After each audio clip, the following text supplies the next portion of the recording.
بسم الله الرحمن الرحيم لقد رضي الله عن المؤمنين إذ يبايعونك تحت الشجرة فعلم ما في قلوبهم فأنزل السكينة عليهم وأثابهم فتحا قريبا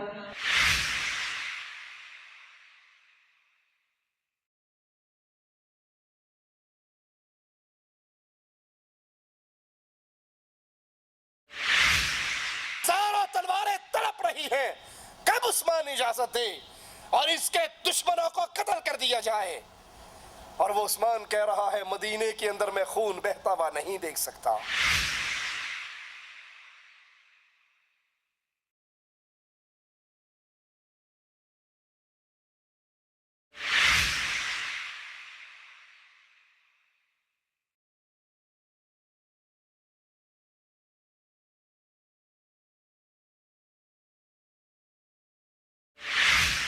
عثمان کی نظریں اللہ کی کتاب پر، قرآن کریم پر، اور ظالم نیزے اور تلواروں سے امیر المومنین پہ حملہ کرتے ہیں. آپ کا خون مبارک قرآن کے ان الفاظ پہ گرتا ہے فَسَيَكْفِيكَهُمُ اللَّهُ. اللہ ان دشمنوں کو کافی ہے.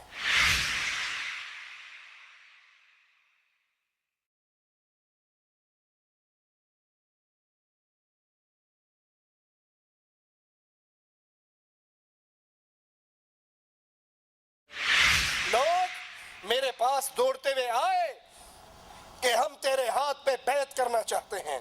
تو میں نے کہا اللہ کی قسم، علی کے الفاظ پہ غور کرنا، اللہ کی قسم مجھے اللہ سے شرم آتی ہے میں اس قوم سے بیعت لوں جس قوم نے عثمان کو شہید کیا ہے.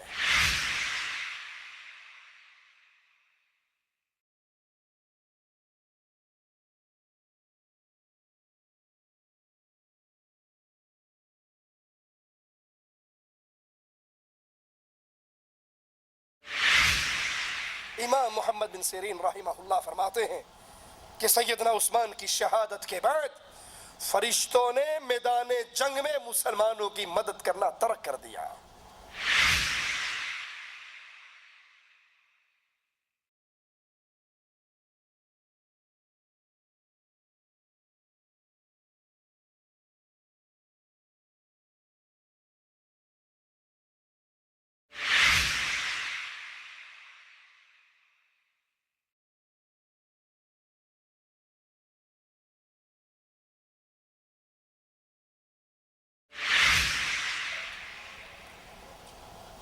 ان الحمد لله نحمده ونستعينه ونستغفره ونعوذ بالله من شرور انفسنا ومن سيئات اعمالنا من يهده الله فلا مضل له ومن يضلل فلا هادي له. اشهد ان لا اله الا الله وحده لا شريك له واشهد ان محمدا عبده ورسوله. اما بعد، اعوذ بالله من الشيطان الرجيم. بسم الله الرحمن الرحيم. قل هو الله أحد الله الصمد لم يلد ولم يولد ولم يكن له كفوا أحد. سیدنا فاروق اعظم رضی اللہ عنہ وارضا ایک ایرانی غلام ابو لؤلؤ کے ہاتھوں زخمی ہوئے اور اسی زخموں کی تاب نہ لاتے ہوئے شہادت کے مقام پر فائز ہوئے. یہ ظالم، یہ مجرم، یہ کافر مسلمانوں کے اس عظیم سردار کو اپنے انتقام کا نشانہ بناتا ہے. دور نہ جائیے، آج بھی آپ صحابہ کرام کے دشمنوں کو دیکھیں گے، انہوں نے فیروزہ پتھر پہنا ہوتا ہے اور اس پتھر کی نسبت اسی ابو لؤلؤ فیروز مجوسی کی طرف کرتے ہیں. اس کے دربار کو آج بھی پوجا جاتا ہے، بلکہ دشمنان صحابہ اس کو بہت بڑا مجاہد قرار دیتے ہیں کہ اس ظالم نے امیر المؤمنین فاروق اعظم رضی اللہ عنہ وارضا کو شہید کیا. شہادت سے پہلے سیدنا عمر رضی اللہ عنہ وارضا نے مسلمانوں میں ایک کمیٹی 6 افراد کی تشکیل دی اور کہا کہ ان میں سے اپنا ایک خلیفہ چن لینا۔ اس کمیٹی کے اندر سیدنا عثمان، سیدنا علی، سیدنا طلحہ، سیدنا زبیر رضی اللہ عنہ اجمعین، عبد الرحمن بن عوف، سعد بن ابی وقاص رضوان اللہ علیہم اجمعین شامل تھے۔ فاروق اعظم پر یہ تہمت لگانے والوں کہ انہوں نے اپنے لیے علی سے خلافت کو چھینا تھا، اگر فاروق اعظم نے اپنی ذات کے لیے خلافت چھینی جو حق علی کا تھا اور چھینا فاروق نے تھا، تو پھر شہادت سے پہلے یہ خلافت اپنے خانوادے سے نکال کر مسلمانوں کے اندر کیوں پیش کر دی؟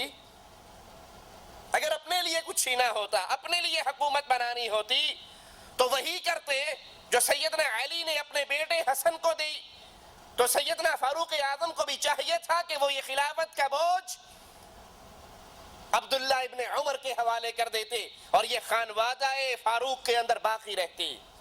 انہوں نے تو وہ 6 افراد، وہ کمیٹی جو بنائی جس کے اندر سے کسی ایک کو خلیفہ چننا تھا، اس کمیٹی کے اندر بھی اپنے بیٹے عبداللہ کو شامل نہیں کیا رضی اللہ عنہ وارضا۔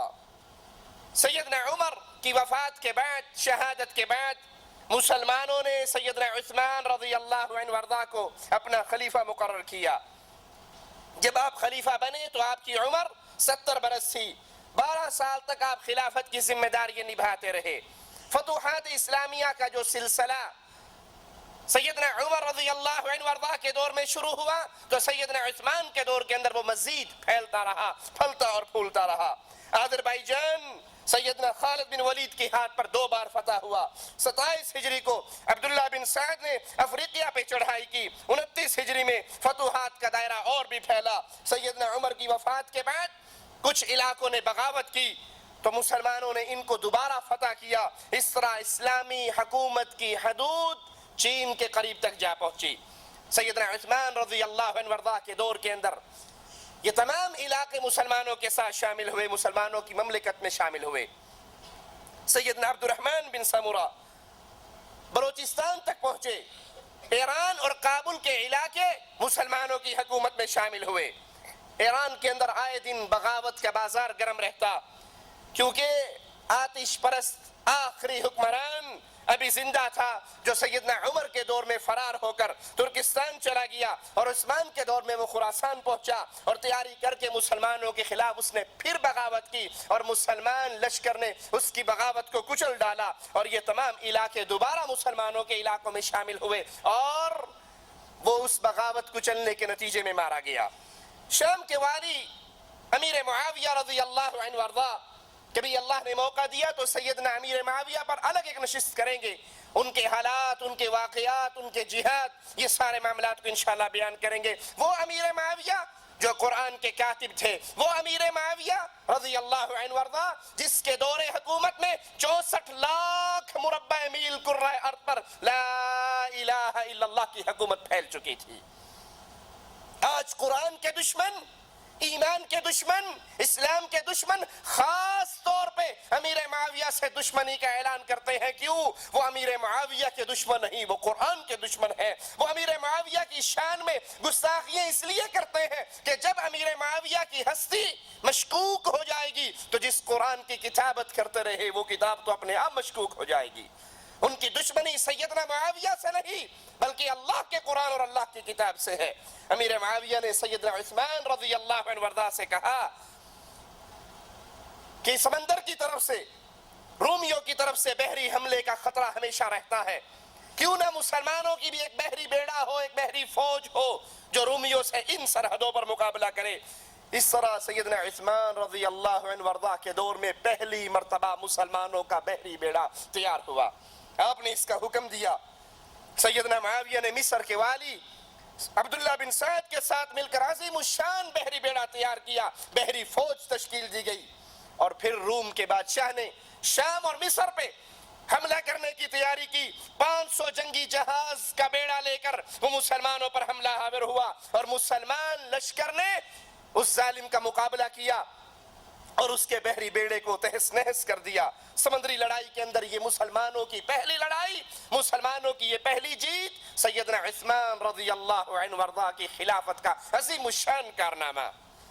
سیدنا عثمان کے دور میں رضی اللہ عنہ وارضاہ فوج مسلمانوں کی دو قسم کی تھی. ایک فوج کا وہ حصہ جو چھاونیوں میں رہا کرتا تھا، اور ایک رضاکاروں پر مشتمل فوج تھی جو جس کو طلب ہوتی، جب جہاں کہیں مارکا ہوتا تو ان کو ڈیمانڈ پر بلا لیا جاتا. سیدنا عثمان رضی اللہ عنہ وارضاہ نرم دل مسلمان خلیفہ، مومن حکمران، امیر المؤمنین، آپ نے اپنی رعایا کی بہتری کے لیے، فلاح و بہبود کے لیے بہت سے کام کیے. مدینے کی طرف آنے والی تمام سڑکیں، تمام راستوں کو اچھی طرح بنوایا، جگہ جگہ چوکیے بنوائی، مسافروں کے آرام کے لیے سرائیں تیار کی. مدینے سے کچھ فاصلے پر ایک بند تعمیر کیا کہ کبھی کبھار خیبر کی طرف سے پانی سیلاب آتا تو مدینے کو نقصان پہنچنے کا ڈر تھا. آپ نے ایک بند تعمیر کیا تاکہ مدینہ اس سیلاب کے پانی سے محفوظ ہو جائے. نہریں کھدوائی، اونٹوں اور گھوڑوں کے خیال کے لیے چراگاہیں مقرر کی، ان کا بہترین انتظام کیا، اور مسلمانوں کے لیے بہترین مملکت کا ایک بہترین دور مسلمانوں کا اس مملکت کے اندر ظاہر ہوا. مقدمات کے فیصلے کے لیے سیدنا عثمان نے باقاعدہ طور پر قضات مقرر کیے، قاضی مقرر کیے، اور یہ اپنے دور کے بہترین علماء ہوتے. ان کو معقول تنخواہیں ملتی. کچھ لوگ یہ بھی اعتراض کرتے ہیں جو امام تنخواہ لیتا ہو اس کے پیچھے نماز نہیں. کراچی کا ایک گمراہ فرقہ ڈاکٹر عثمانی کے ماننے والے وہ اس ذہن کو لوگوں کے اندر ترویج دیتے ہیں جو امام تنخواہ لے اس کے پیچھے نماز پڑھنی جائز نہیں. ائمہ کی تنخواہیں، فوجیوں کی تنخواہیں، قاضیوں کی تنخواہیں، علماء کے وظیفے، یہ سیدنا عمر اور سیدنا عثمان رضی اللہ عنہما کے دور کے اندر مسلمانوں کے اندر جاری ہوئے. اور یہ قاضی اتنے با اختیار ہوتے کہ کسی بھی حکومتی آدمی بڑے سے بڑے با اختیار کا کوئی دباؤ ان کے اوپر نہ ہوتا. یہ اپنے ان تمام فیصلوں کے اندر آزاد ہوتے اور قرآن و حدیث کے مطابق فیصلے کرتے. سیدنا عثمان رضی اللہ عنہ وارضاہ نے ساری عمر دین کی خدمت کرتے ہوئے گزار دی، اسلام کی خدمت کرتے ہوئے گزار دی، اور ان کی ایک بہت بڑی نیکی، مسلمانوں پر بہت بڑا احسان عظیم، انہوں نے تمام مسلمانوں کو قرآن کی ایک قرات پہ اکٹھا کیا. یہ بہت بڑی آپ کی خدمت اور مسلمانوں پہ بہت بڑا احسان. حرم پاک کی جگہ بہت تنگ، مسلمان بڑے ہیں تو حرم کی جگہ تنگ محسوس ہونے لگی. سیدنا عثمان رضی اللہ عنہ وارضاہ نے ارد گرد کے سارے مکانوں کو خرید کر ان کو بیت اللہ کے اندر شامل کر دیا. ان اصلاحات نے اسلامی سلطنت کو ایک ترقی کے دور پہ جاری کر دیا. پرامن دور، فتنوں سے پاک، عوام کے لیے بہتری کے دروازے کھلے ہوئے، اور اسلامی حکومت، اسلامی مملکت، اسلامی خلافت ترقی سے ترقی کرتی جا رہی ہے. دشمنان اسلام، دشمنان دین، کفار کے ایجنٹ یہودیوں سے یہ برداشت نہ ہوا تو انہوں نے مسلمانوں کے اس خلیفے کے خلاف پروپیگنڈا کیا. عبداللہ بن سبا یہودی، وہ خبیث جس نے اسلام کا چولا پہن کر مسلمانوں کے اندر داخل ہوا، اور حقیقت کے اندر وہ یہودیوں کا ایجنٹ تھا اور یہودیت پر تھا.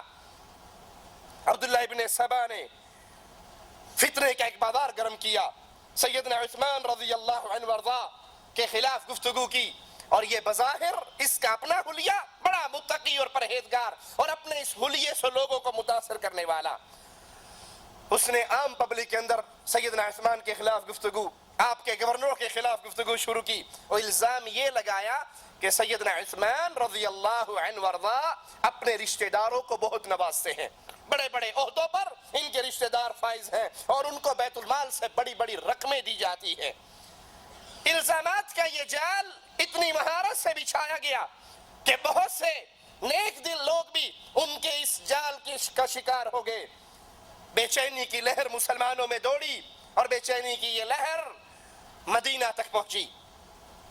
سیدنا عثمان رضی اللہ عنہ وارضاہ مسلمانوں کو اکٹھا کرتے ہیں، اور اکٹھا کرنے کے بعد ان لوگوں کے اعتراضات کا جواب دیتے ہوئے کہتے ہیں، میں نے ان لوگوں کو والی مقرر کیا ہے، بڑے بڑے عہدوں پر فائز کیا ہے، اس لیے نہیں کہ یہ میرے رشتہ دار ہیں، اس لیے نہیں کہ میرے عزیز ہیں، بلکہ میں نے ان کو اس قابل پایا، یہ بہادر ہیں، یہ لائق ہیں، یہ فائق ہیں، یہ اس ذمہ داری کے مستحق ہیں، اس لیے میں نے ان کو یہ ذمہ داریاں دی ہیں۔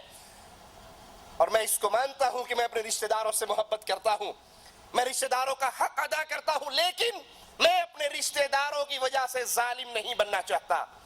یہ بات درست ہے، میں اپنے رشتہ داروں کو مال دیتا ہوں اور دل کھول کر دیتا ہوں، لیکن اللہ کی قسم میں نے اپنے سارے رشتہ داروں کو اپنا مال، اپنی جیب سے مال دیا ہے، مسلمانوں کے بیت المال سے نہیں دیا۔ مسلمانوں کا بیت المال میرے لیے بھی اور میرے باقی رشتہ داروں کے لیے بھی حرام ہے، جو معروف حق ہے وہ ہے، باقی میں اپنے رشتہ داروں کو اپنے پاس سے نوازتا ہوں، اپنے مال سے نوازتا ہوں۔ اور سیدنا عثمان کا مال، آپ کی تجارت، آپ کا کاروبار کوئی چھپی ہوئی بات نہیں۔ خلیفہ بننے سے پہلے آپ کے پاس آپ کا انتظام کاروبار سنبھالنے کے لیے 5000 زر خرید غلام تھے۔ آپ کے پاس اونٹوں اور بکریوں کا اتنا بڑا ریوڑ ہوا کرتا تھا، اتنی زیادہ تعداد ہوا کرتی تھی کہ ان کو ٹھہرانے کے لیے مدینے سے باہر کی جگہ مقرر تھی۔ میں اپنے رشتہ داروں کو ضرور دیتا ہوں، لیکن مسلمانوں کے بیت المال سے نہیں، بلکہ اپنی جیب سے میں ان کو نوازتا ہوں۔ سیدنا عثمان رضی اللہ عنہ وارضا ان تمام الزامات کا جواب دے رہے، اور ان پہ یہ اعتراض بھی ہوا کہ طرابلس کی لڑائی میں عبداللہ بن سعد جو اسلامی فوج کے سپہ سالار تھے، میں نے ان سے وعدہ کیا تھا کہ میں لڑائی میں مال غنیمت میں سے جو 5واں حصہ آئے گا بیت المال کا، وہ میں تمہیں عطا کر دوں گا۔ میں نے اپنا وعدہ پورا کیا، لیکن جب مسلمانوں نے میرے اس عمل پہ اعتراض کیا، میں نے ان سے وہ سارا حصہ لے کر واپس مسلمانوں کے بیت المال میں داخل کروا دیا۔ اب اعتراض کرنے کی کیا بات ہے؟ وہ مال تو واپس مسلمانوں کے بیت المال میں داخل ہو چکا۔ سیدنا عثمان پر ایک الزام باغیوں نے یہ بھی لگایا کہ مدینے کے باہر ایک چراگاہ ہے جس سے عوام فائدہ اٹھاتی تھی، اب وہ سرکاری ملکیت میں دے دی گئی ہے اور مسلمانوں کو فائدہ اٹھانے سے روک دیا گیا۔ اس کے جواب میں سیدنا عثمان رضی اللہ عنہ وارضا فرماتے ہیں کہ یہ چراگاہ میں نے اس سے عام لوگوں کو منع نہیں کیا، اور عام لوگوں کے مویشیوں کو چرنے سے منع نہیں کیا، اور نہ میں نے اس کو سرکاری ملکیت میں دیا، بلکہ یہ تو میری خلافت پر بیٹھنے سے پہلے ہی مجھ سے پہلے والے خلیفہ نے یہ عمل کر کے مسلمانوں کے سرکاری بیت المال کے اندر اس کو کر دیا، تاکہ بیت المال کے جتنے گھوڑے اور اونٹ ہیں وہ اس چراگاہ کے اندر چر سکے۔ میرے پاس تو ذاتی صرف 2 اونٹ ہیں۔ وہ عثمان رضی اللہ عنہ جس کے جانور لا تعداد، جو بے شمار مال کا مالک، 1000 اونٹوں پر لدا ہوا تجارت کا قافلہ تیار ہے، مسلمانوں میں قحط کا منظر پیش آتا ہے، سیدنا عثمان وہ سارا مال مسلمانوں کے اندر بانٹ دیتے ہیں۔ اور آج خلافت کے بوجھ کو سنبھالنے کے بعد کیا کہتے ہیں؟ میرے پاس تو صرف 2 اونٹ ہیں، اور وہ 2 اونٹ بھی میں نے اللہ کے گھر کے حج کے لیے رکھے ہیں، اللہ کے گھر جانے کے لیے، حج اور عمرہ کرنے کے لیے۔ اور تم جانتے ہو کہ خلافت سنبھالنے سے پہلے مدینے میں مجھ سے زیادہ اونٹوں اور بکریوں کا مالک اور کوئی نہیں تھا۔ جتنے جانور میرے پاس تھے اب وہ سب میں بانٹ چکا ہوں اللہ نام پر۔ میرے پاس تو صرف 2 اونٹ ہیں، یعنی یہ چراگاہ اگر اس سے تم یہ سمجھتے ہو میں نے عوام کو روک کر اپنے لیے خاص کی ہے، تو میرے پاس تو جانور ہی نہیں ہے، 2 اونٹ ہیں صرف جو میں نے اللہ کے گھر کے حج کے لیے رکھ رکھے ہیں، باقی تو میں سب کچھ بانٹ چکا ہوں۔ مگر فتنہ کرنے والوں کو ان جوابات سے کوئی سروکار نہ تھا۔ ان کا مقصد ان جوابات سے اپنے دل کو مطمئن کرنا نہیں تھا، بلکہ ان کا مقصد تو فتنے کی آگ کو بھڑکانا تھا، تاکہ مسلمانوں کی سلطنت کے اندر فتنہ برپا ہو۔ اور یہ جو اسلامی فتوحات کے دروازے کھلے ہوئے ہیں، مسلمان آئے دن کبھی کسی ملک پہ حملہ کرتے ہیں اور لا الہ الا اللہ کی حکومت کو غالب کرتے ہیں، کبھی لا الہ الا اللہ کا پیغام لے کر چین کے دروازے پر پہنچے ہیں، کبھی بلوچستان کے دروازے پر پہنچے ہیں، کہیں ہند کے دروازے پر پہنچ رہے ہیں۔ یہ راستہ بند ہو اور یہ لا الہ الا اللہ کے پیغام کی نشر و اشاعت رک جائے۔ انہوں نے اس فتنے کی آگ کو اور بھڑکایا، تو سیدنا عثمان رضی اللہ عنہ وارضا مسلمانوں کے صوبوں کے گورنروں کو، ذمہ داران کو مدینہ میں بلاتے ہیں اور ان سے اس فساد کی آگ کو ٹھنڈا کرنے پر تجاویز طلب کرتے ہیں۔ اور وہ گورنر جواب میں کہتے ہیں امیر المؤمنین یہ جتنے لوگ فتنہ پھیلا رہے ہیں ان کو گرفتار کیا جائے اور ان کو شدید سزائیں دی جائے، لیکن عثمان حلیم طبع عثمان رضی اللہ عنہ وارضاہ، نرم دل کے عثمان، ان کو ان کی یہ تجویز پسند نہ آئی، اور بھی کئی تجاویز آئیں، لیکن یہ اجتماع کسی نتیجے پر نہ پہنچا اور محفل برخاست ہو گئی اور گورنر اپنے ملکوں کو چلے گئے۔ تو پھر سیدنا عثمان رضی اللہ عنہ وارضاہ نے 3 اقدام کیے، 3 عمل کیے تاکہ باغیوں کی بغاوت ٹھنڈی ہو جائے اور یہ فتنے دب جائیں۔ سب سے پہلا کوفے کے گورنر سعید بن عاص کی جگہ پر ابو موسیٰ اشعری کو مقرر کیا، کیونکہ کوفی سعید بن عاص کے دشمن بن گئے تھے اور انہوں نے خود یہ مطالبہ کیا تھا، ان کے مطالبوں میں یہ مطالبہ تھا کہ ابو موسیٰ اشعری کو ہمارا والی بنا دیا جائے۔ انہی کے مطالبے پر امیر المؤمنین نے ابو موسیٰ اشعری کو روانہ کیا، چند صحابہ کرام کو پورے ملک کے اندر مختلف صوبوں کے اندر روانہ کیا تاکہ وہاں جا کر وہ عام مسلمانوں کی شکایات کا جائزہ لیں کہ ان کو اس میں حقیقت کتنی ہے اور اس کو دور کیسے کیا جا سکتا ہے۔ پھر امیر المؤمنین نے پورے ملک میں اعلان کیا، پورے ملک میں اعلان کروایا کہ کسی کو مجھ سے شکایت ہو یا میرے کسی گورنر سے شکایت ہو، وہ حج کرنے کے لیے آئے اور حج کے موقع پر آ کر مجھ سے سوال کرے، اس کی اس پریشانی کو دور کیا جائے گا، ظالم سے حق لے کر مظلوم کو دیا جائے گا۔ یہ 3 وہ اعمال تھے امیر المؤمنین کے جن سے باغیوں کے سارے فتنے ختم ہو جاتے۔ اگر ان کے دل کے اندر واقعی صرف شکایات ہوتی تو شکایات ختم کرنے کے لیے یہ کام کافی تھے، لیکن وہ ان شکایات کو تو بہانہ بنا کر عوام الناس کو خلیفۃ المسلمین کے خلاف بھڑکا رہے تھے۔ انہوں نے فیصلہ کیا کہ ہم مدینہ پہنچیں اور مدینہ پہنچ کر تلوار کے زور پر اپنے مطالبات منوائیں۔ مصر کے باغی، دوسرے علاقوں کے باغی وہ اکٹھے ہوئے اور مدینے کے اندر، مدینے سے 3 میل دور اپنا قیام کرتے ہیں اور آ کر اکٹھے ہو جاتے ہیں۔ سیدنا علی، طلحہ، زبیر اور سعد بن ابی وقاص کی جانب باغی اپنے ساتھیوں کو روانہ کرتے ہیں کہ ان کو سیدنا عثمان رضی اللہ عنہ وارضاہ کی مخالفت پر ابھاریں اور تیار کر لیں۔ اور یہ ان کی بہت بڑی بھول تھی کہ یہ صحابہ کرام رسول کریم صلی اللہ علیہ وسلم کے اقدامات کے خلاف، مسلمانوں کے خلیفہ کے خلاف خروج کرتے، ان کی بیعت کو توڑتے۔ جب وہ اس میں ناکام ہو گئے تو پھر سیدنا علی کو سیدنا عثمان کی طرف سے بھیجا گیا باغیوں کے پاس۔ انہوں نے ان کے ایک ایک الزام کو سنا اور اس کے مکمل دلیل کے ساتھ جواب دیتے گئے، ان کے تمام اعتراضات کا جواب دیا، اور پھر انہیں یقین دہانی کرائی کہ تمہارے جو جائز مطالبے ہیں وہ سیدنا عثمان رضی اللہ عنہ وارضاہ ماننے کے لیے تیار ہیں اور مان چکے ہیں۔ ابو موسیٰ اشعری کو کوفے کا گورنر بنا چکے ہیں اور مزید بھی تمہارے جو جائز مطالبے ہوں گے وہ سیدنا عثمان ماننے کے لیے تیار ہیں۔ حضرت علی رضی اللہ عنہ وارضاہ کی اس یقین دہانی پر باغی واپس جانے کے لیے تیار ہو گئے۔ سیدنا علی بھی مطمئن ہو گئے، سیدنا عثمان بھی مطمئن ہو گئے رضی اللہ عنہما، لیکن یہ اطمینان عارضی ثابت ہوا۔ ابھی چند دن ہی گزرے کہ مدینے کی سرزمین گھوڑوں کے ٹاپوں کی آواز سے گونج اٹھی اور باغی انتقام انتقام کے نعرے لگاتے ہوئے مدینے میں داخل ہوئے۔ سیدنا علی ان کی طرف بڑھے اور واپس آنے کی وجہ پوچھی کہ تم واپس کیوں آئے ہو؟ تم سے تو میرا اتفاق ہو گیا تھا، عقد ہو گیا تھا، اب تم واپس کیوں لوٹے ہو؟ تو باغیوں نے کہا کہ ہم مدینے سے مصر کی طرف جا رہے تھے، راستے میں ہمیں ایک آدمی مدینے سے مصر جاتے ہوئے ملا جو شکل و صورت اور حرکات سے مشکوک تھا، ہم نے اس کو پکڑا، ہم نے اس کی تلاشی لی، تو تلاشی لینے پر اس سے سیدنا عثمان کا ایک خط برآمد ہوا جس میں مصر کے گورنر کو لکھا گیا تھا کہ یہ مصری باغی تمہارے پاس آ رہے ہیں، مدینے سے جتنے لوگ واپس آ رہے ہیں ان سارے باغیوں کو قتل کر دو۔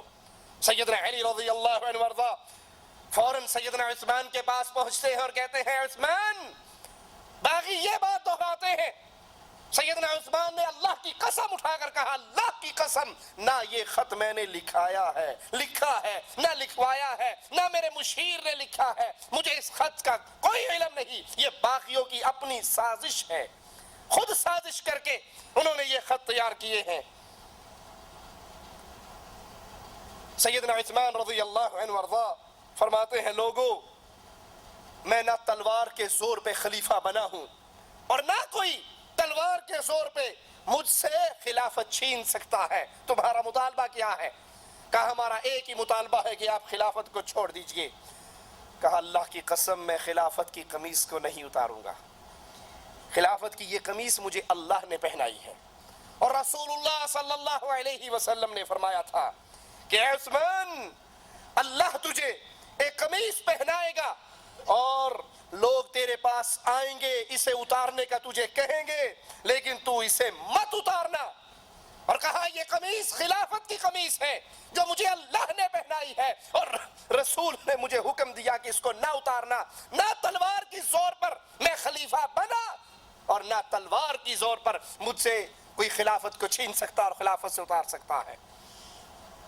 جب باغیوں نے سیدنا عثمان کا یہ صبر دیکھا، آپ کا اطمینان اور سکون دیکھا، تو انہوں نے امیر المومنین کے گھر کا محاصرہ کر لیا رضی اللہ عنہ وارضا۔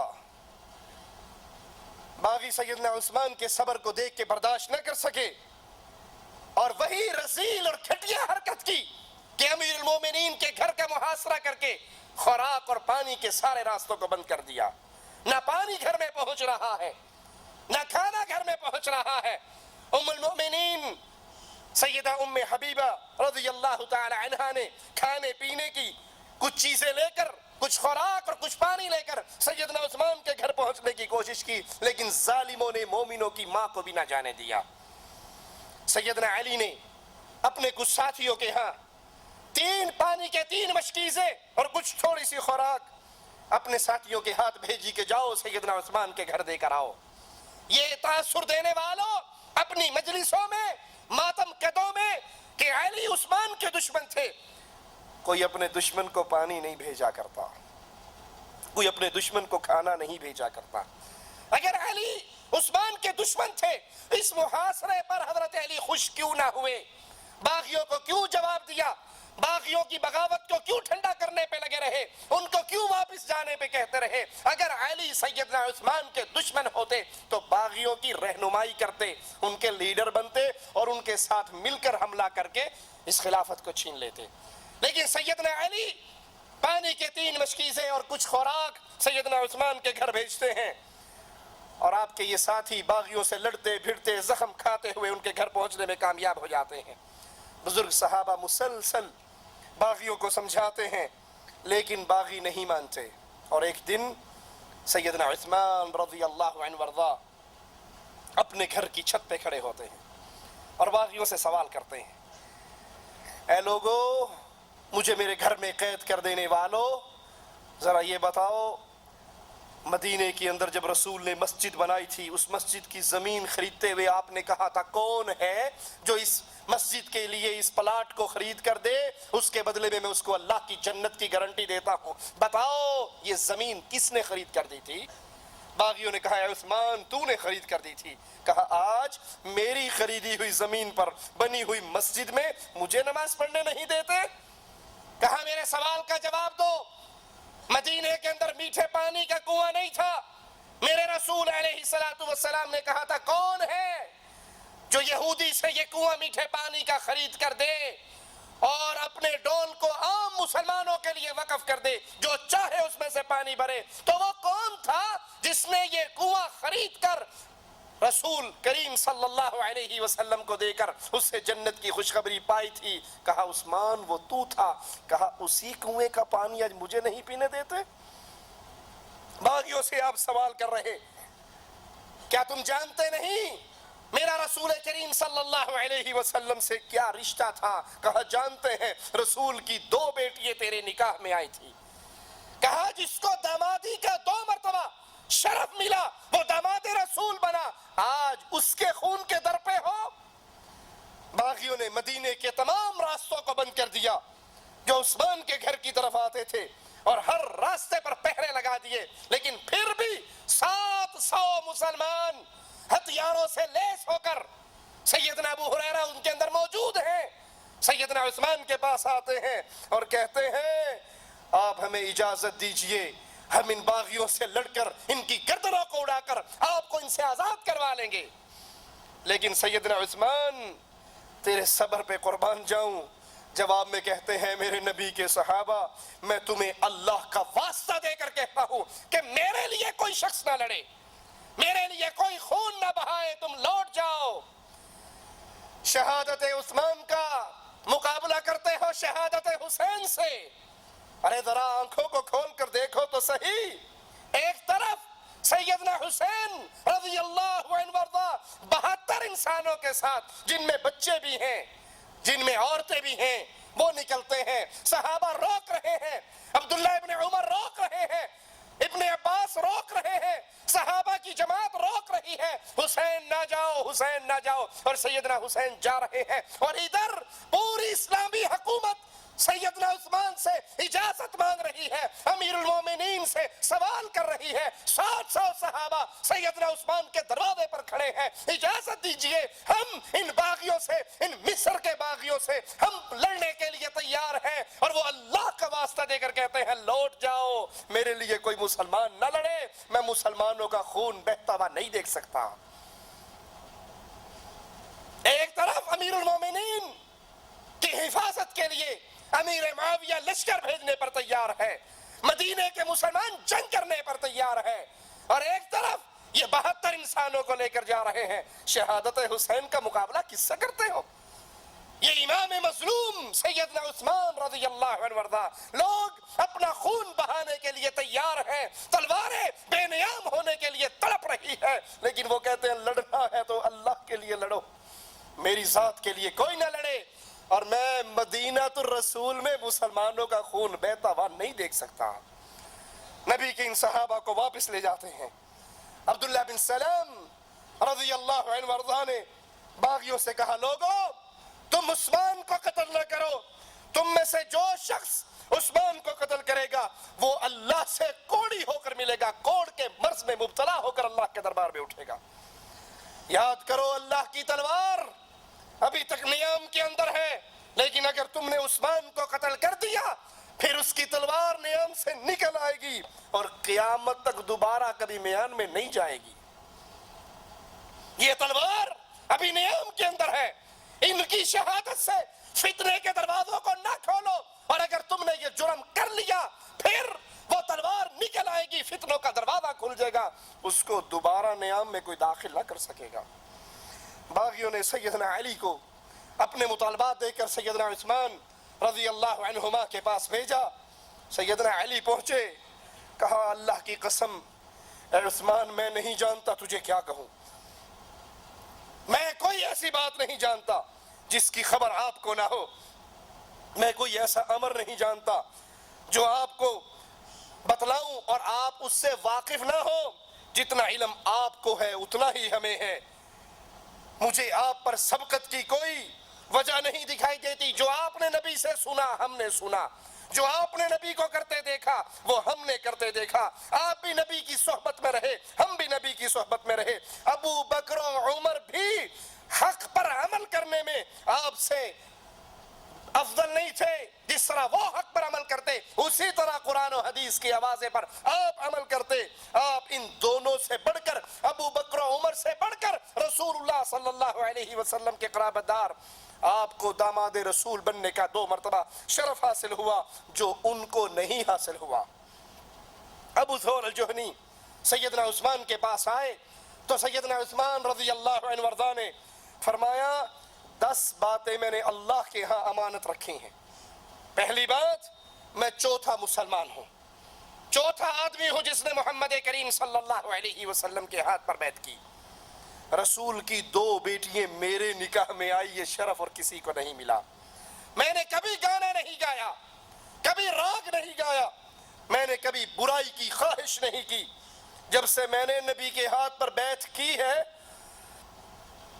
جب سے میں نے نبی کے ہاتھ پہ بیعت کی، میں نے اپنا دایاں ہاتھ کبھی اپنی شرمگاہ کو نہیں لگایا۔ ہر جمعے کو میں ایک غلام اللہ کے لیے آزاد کرتا ہوں، اور اگر کسی جمعے کو میرے پاس غلام نہ ہو تو میں اگلے جمعے کو اس کی قضا ادا کرتا ہوں۔ زمانہ جاہلیت میں یا اسلام میں، دونوں زمانوں میں نے کبھی چوری نہیں کی۔ زمانہ جاہلیت یا اسلام میں نے کبھی زنا نہیں کیا، اور 10ویں بات، میں نے قرآن کریم کو محمد کریم صلی اللہ علیہ وسلم کے دور کے مطابق جمع کیا۔ یہ 10 باتیں میری اللہ کے ہاں امانت ہے۔ سیدنا مغیرہ بن شعبہ رضی اللہ عنہ وارضا عثمان رضی اللہ عنہ وارضا کے پاس آتے ہیں، ایام محاصرہ ہے، اور آپ کی خدمت میں عرض کرتے ہیں کہ افسوس خلیفہ ہوتے ہوئے بھی آپ پر اتنی بڑی مصیبت آئی۔ میں آپ کے سامنے کچھ باتیں رکھتا ہوں جن میں سے کسی ایک بات کو آپ تسلیم کر لو، اور وہ پہلی بات، اٹھئے باغیوں سے قتال کیجئے، قتال کا حکم دیجئے، ہم ان سے قتال کرتے ہیں کیونکہ آپ حق پر ہیں اور باغی باطل پر ہیں۔ آپ کے مددگار بہت ہیں، نبی کے صحابہ کے شاگرد موجود ہیں مدینہ کے اندر، اور آپ سے سوال کر رہے ہیں، اجازت دیجئے، ہم ان باغیوں کے سروں کو کاٹنے کے لیے تیار ہیں۔ سیدنا حسین کو روکنے کے لیے صحابہ ان کے گھوڑوں کی لگام پکڑتے ہیں، اور یہاں صحابہ منتیں کرتے ہیں، عثمان ایک مرتبہ اجازت تو دے دو، لیکن سیدنا عثمان کہتے ہیں میں اپنے لیے کسی کو خون بہانے کی اجازت نہیں دیتا۔ اگر آپ کو یہ منظور نہیں تو مکہ تشریف لے جائیے، حرم کی وجہ سے مکہ کے اندر کوئی آپ کو نقصان نہیں پہنچا سکے گا، یا شام چلے جائیے، امیر معاویہ آپ کی حفاظت فرمائیں گے۔ آپ نے جواب میں کہا نہ میں لڑائی لڑوں گا کہ میں خلیفۃ المسلمین ہو کر مسلمانوں کا خون بہانا نہیں چاہتا، مکہ بھی نہیں جاؤں گا، اور شام میں جانا پسند نہیں کرتا کیونکہ مجھے دار الہجرت اور پڑوس رسول سے مفارقت پسند نہیں ہے۔ میں اپنے نبی کے پڑوس کو چھوڑنا نہیں چاہتا، اور اس مدینہ میں ہجرت کر کے آیا تھا، اپنے اس ہجرت والے گھر کو بھی ترک کرنا نہیں چاہتا۔ مرہ بن کعب کہتے ہیں اگر میں نے رسول اللہ صلی اللہ علیہ وسلم سے ایک حدیث نہ سنی ہوتی تو میں کبھی کھڑا نہ ہوتا۔ آج میں تمہیں اپنے نبی کی وہ حدیث سناتا ہوں۔ میرے نبی کریم صلی اللہ علیہ وسلم نے فتنوں کا ذکر کیا اور کہا یہ قریب ہی ظاہر ہونے والے ہیں، اور اتنی دیر میں ایک شخص منہ پہ کپڑا لپیٹے ہوئے وہاں سے گزرا۔ نبی فتنوں کا ذکر کر رہے ہیں، فتنوں کی قربت کا ذکر کر رہے ہیں کہ ان قریب فتنوں کا ظہور ہونے والا ہے۔ ایک شخص منہ پہ کپڑا لپیٹے ہوئے وہاں سے گزرا تو اللہ کے رسول صلی اللہ علیہ وسلم نے فرمایا اس فتنے پر جو ابھی قریب ظاہر ہونے والا ہے، یہ شخص جو جا رہا ہے اس دن یہ ہدایت کے راستے پر ہوگا۔ مرہ بن کعب کہتے ہیں میں فوراً اٹھا اور اس شخص کو جا لیا، اس کے چہرے سے کپڑا اتارا تو وہ سیدنا عثمان بن عفان رضی اللہ عنہ وارضا تھے۔ میں نے ان کے چہرے کو پکڑ کر رسول اللہ صلی اللہ علیہ وسلم کی طرف کیا اور کہا اللہ کے نبی کیا آپ اس کے بارے میں کہہ رہے ہو؟ آپ نے فرمایا ہاں یہی وہ ہے جو اس فتنے کے دن ہدایت کے راستے پر ہوگا۔ لیکن باغی ان تمام باتوں کو سن کر نہ انہوں نے سمجھنا تھا نہ ان کا یہ مقصد تھا، وہ تو اسلامی حکومت کے اندر فتنہ برپا کرنے کے در پر تھے، وہ تو عثمان کے خون کے پیاسے تھے، اور یہ بغاوت کے دن،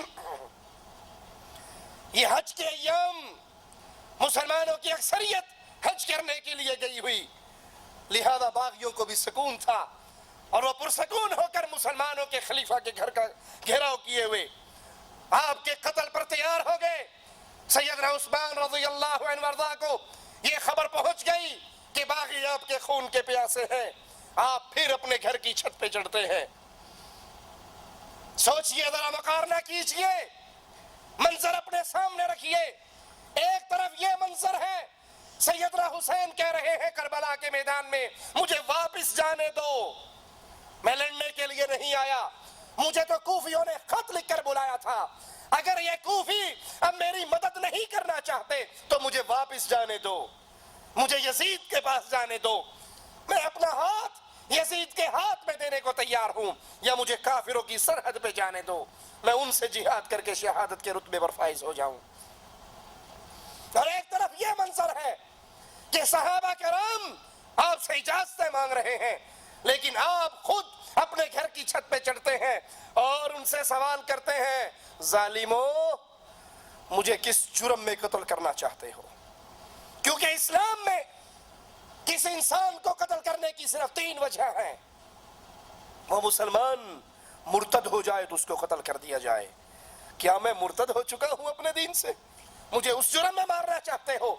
یا شادی شدہ زنا کرے پھر اس کو رجم کر دیا جائے؟ سوال کرتے ہیں کیا میں نے یہ جرم کیا ہے؟ اور تیسرا جرم، کسی نے کسی کو قتل کیا ہو تو قصاص کے طور پر بدلے میں اس کی جان لی جائے. سیدنا عثمان کہتے ہیں یہ 3 وجوہات ہوتی ہیں قتل کرنے کی اسلام میں. بتاؤ میرا کیا جرم ہے؟ مجھے کس جرم میں قتل کرنا چاہتے ہو؟ سیدنا عثمان رضی اللہ عنہ وارضاہ اپنے گھر کے اندر قید، نہ کھانا ہے نہ پینا، اور دنوں پہ دن گزر گئے. ایک روایت میں 39 دن اور 40 دن کا بھی ذکر آتا ہے. سیدنا علی رضی اللہ عنہ وارضاہ حسن و حسین کو بھیجتے ہیں، جاؤ اے حسن اور حسین اپنے خالو کے دروازے پر پہرا دو، اس کے دروازے کی چوکیداری کرو، جس سے اللہ کے فرشتے بھی حیا کیا کرتے تھے. اور علی اپنے بیٹوں سے اتنا پیار کرنے والے، حسن و حسین کو اتنی محبت سے پکارنے والے کہ کہنے والے نے کہا علی حسن اور حسین کو اتنے ادب سے کیوں بلاتے ہو؟ ہے تو تیرے ہی بیٹے. کہا لوگو میں اپنے بیٹوں کو ادب سے نہیں بلاتا، محمد کے نواسوں کو ادب سے بلاتا ہوں. اتنی محبت حسن سے اور حسین سے. اور آج حسن و حسین امام مظلوم سیدنا عثمان کے دروازے پر پہرا دینے کے لیے کھڑے ہیں. مجالس حسین میں عثمان کو گالیاں دینے والوں، اس کے ایمان کا انکار کرنے والوں، اس کے اہل جنت میں ہونے کا انکار کرنے والوں، تمہارا حسنین کریمین سے کوئی رشتہ ہے؟ جس کے نام پہ مجلس برپا کرتے ہو وہ تو عثمان کے دروازے کا پہرے دار بنا ہوا. اور عثمان چھت سے آواز لگاتے ہیں اے محمد کے نواسو واپس لوٹ جاؤ، میرے گھر کا پہرا نہ دو. لڑنا ہے تو رب کے لیے لڑو. عثمان اپنے لیے کسی کو تنگ نہیں کرنا چاہتا. 18 ذی الحجہ ہے، 35 ہجری ہے، جمعہ کا دن ہے. سیدنا عثمان ایک پاجامہ منگواتے ہیں اور اس کو پہنتے ہیں.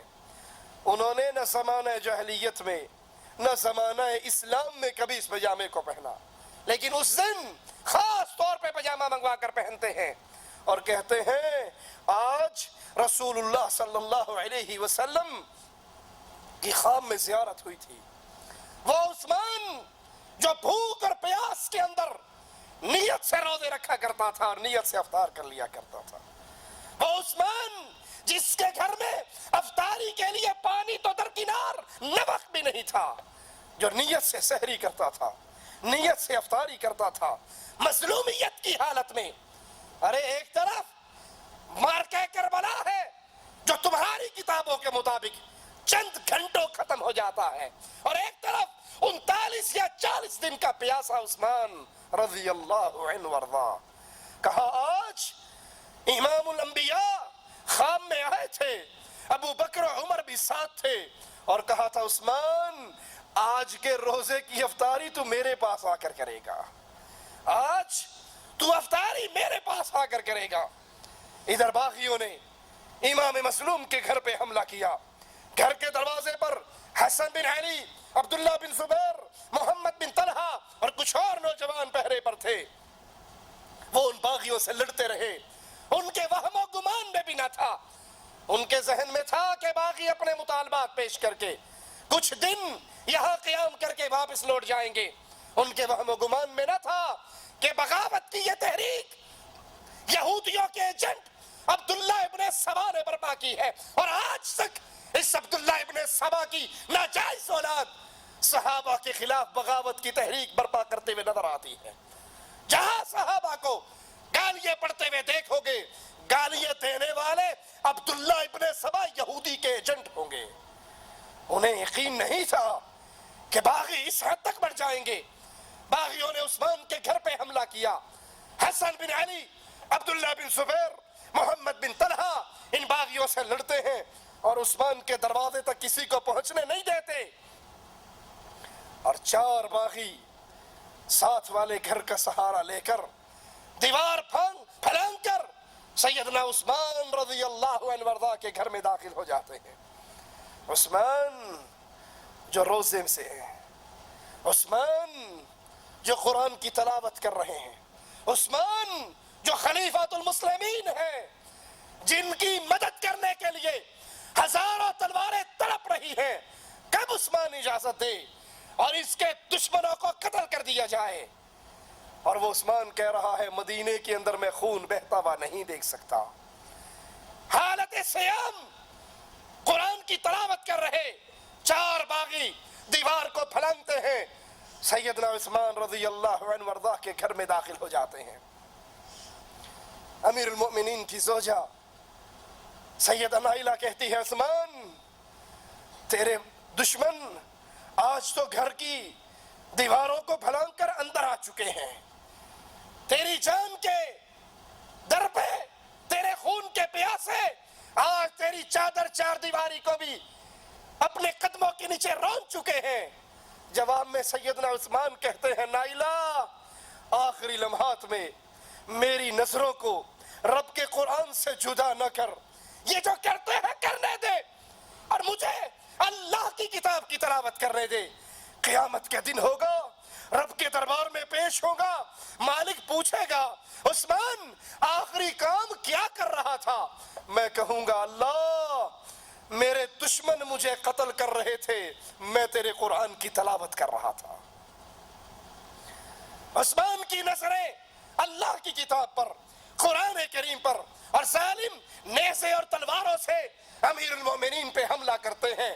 آپ کا خون مبارک قرآن کے ان الفاظ پہ گرتا ہے فَسَيَكْفِيكَهُمُ اللَّهُ، اللہ ان دشمنوں کو کافی ہے، اللہ ان سے انتقام لینے کے لیے کافی ہے.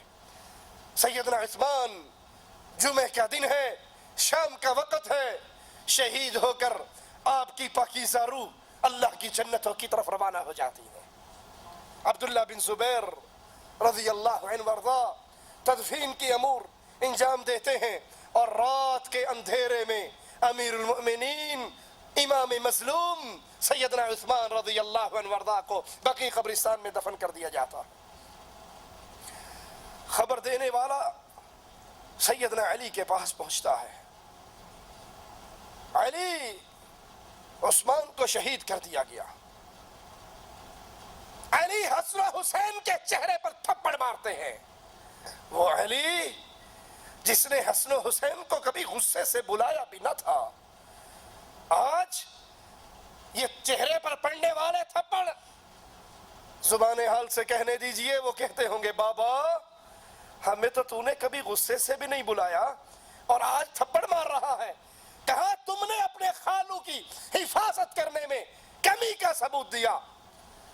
اور اس اطلاع دینے والے کو کہتا ہے تبًا لکم آخر الدہر، سنو اب تم پر ہمیشہ کی تباہی مسلط کر دی گئی ہے. شہادت عثمان اس جرم کی وجہ سے اب تم پر ہلاکت اور تباہی کو مسلط کر دیا گیا ہے.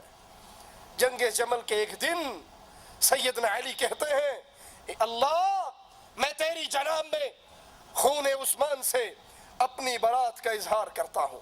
تحقیق عثمان کے قتل کے دن میرے ہوش اڑ گئے تھے، میں اس صدمے کو برداشت نہ کر سکا تھا. لوگ میرے پاس دوڑتے ہوئے آئے کہ ہم تیرے ہاتھ پہ بیعت کرنا چاہتے ہیں. تو میں نے کہا اللہ کی قسم، علی کے الفاظ پہ غور کرنا، اللہ کی قسم مجھے اللہ سے شرم آتی ہے میں اس قوم سے بیعت لوں جس قوم نے عثمان کو شہید کیا ہے. میں نے انکار کر دیا، بیعت نہ لی. اور یہ روایت صرف سنی کتابوں میں نہیں، شیعہ کتابوں کے اندر بھی موجود ہے کہ شہادت عثمان کے بعد علی نے بیعت لینے سے انکار کر دیا. یہاں پر رک کر مجھے ایک سوال کرنے دیجئے. یار لوگوں کا کہنا ہے کہ امامت رکن ہے اسلام کا، جیسے نماز رکن ہے، حج رکن ہے، روزہ رکن ہے، اسی طرح امامت بھی رکن ہے. اس رکن کے بغیر، اس امامت کے رکن کے بغیر علی کی ولایت کی گواہی کے بغیر اسلام پورا نہیں ہوتا، ایمان پورا نہیں ہوتا۔ کہنے والا ایک ذاکر کہتا ہے کہ جب اللہ کے نبی صلی اللہ علیہ وسلم جنت میں گئے تو دروازے پر لکھا ہوا تھا لا الہ الا اللہ محمد الرسول اللہ علی ولی اللہ۔ تو اللہ کے نبی نے پوچھا اللہ یہ کیا؟